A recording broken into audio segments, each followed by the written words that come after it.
What I'm expecting to hear is hear about work that companies are doing as they think about how work is changing. I'd love to learn more about what the leaders in the marketplace are doing in this space. I'm sure there's people who are far more advanced than we are that we can leverage. I'm not particularly into innovation, but I like the idea that it's challenging. I see change as the opportunity for improvement, the opportunity to do things differently, the opportunity to try new things out. So basically I'm here this morning just to be open-minded, just to see what you have to say and see where it takes us.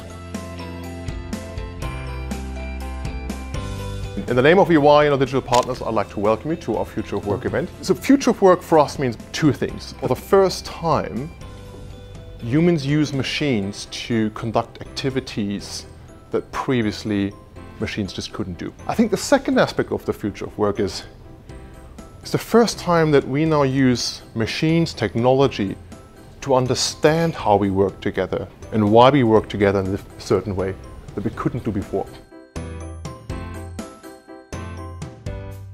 They're saying that a child who enters junior school, who's in junior school at the moment, when they enter the workforce in 10 to 15 years' time, up to 30% of the jobs that they will be applying for don't exist yet. That's the nature of the changing environment of work.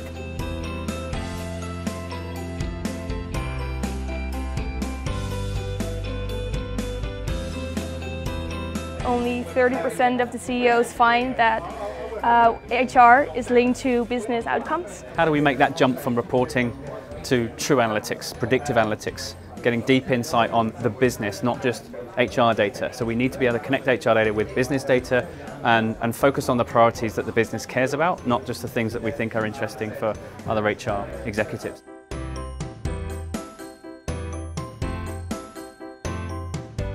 So the gig economy just means the on-demand workforce, which currently in the Fortune 100 is somewhere between 20 and 30% of the workforce. So who are all the people, as Ben said, that we have available to us? It's not just external contractors.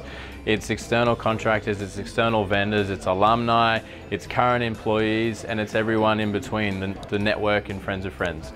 The key thing here is that the candidate owns their profile. So they own the information, meaning that when they move around within the company or they leave the company, you don't lose them. On the right-hand side is the Blue Prism software. It's dead easy to use. It's a bit like building a process map. On this side is what the robot is doing. It gets them a car, it puts them onto flex benefits, it puts them onto a pension, it gets them a laptop. We built this in 3 months and implemented it.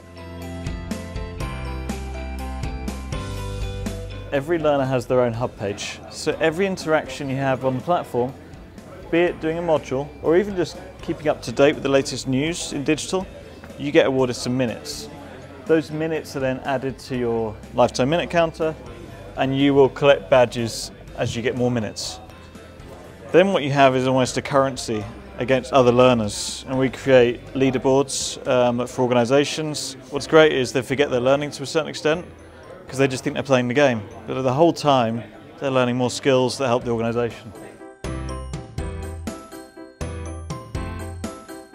We help every single manager employee do 3 things. We help you record how you're feeling at work very quickly and easily once a week. We then help connect you to your manager and team every week. And this gets repeated week on week. So over time, we build a rich picture of what's happened at work, and we can analyse that and provide you insight back. We're trying to help managers better connect and support their teams first, and then provide HR insight that really can make a strategic difference to the way they manage and view their people. So we're a software company that's rooted in the basis that if we can understand the way that work is actually getting done, then we can change the way that we manage. Our reason for being in the research was all rooted in the explosion of data. And with all this new data that's now available to us, if we could recognize patterns, again, for how work is getting done, then organizations can fundamentally change.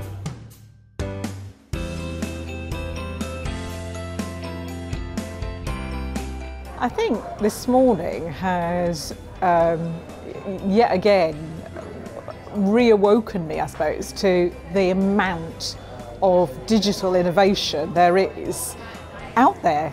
I think there's some really interesting technologies that we see, particularly like the TV. I think what we need to do is measure not just the what, but the how. With the presentations today, it's quite clear that there is technology in place that can actually mimic the way humans think, and and that's just mind-blowing. That's just mind-blowing. Having the exposure to a number of different tools, concepts and ideas, and combining the knowledge and information sharing from E&Y with your eco-partners, as you describe them, has been really thought-provoking for me. So I'm going back expectant of my goodie bag, ready to kind of share with the HR leadership team a lot of the things I've heard today.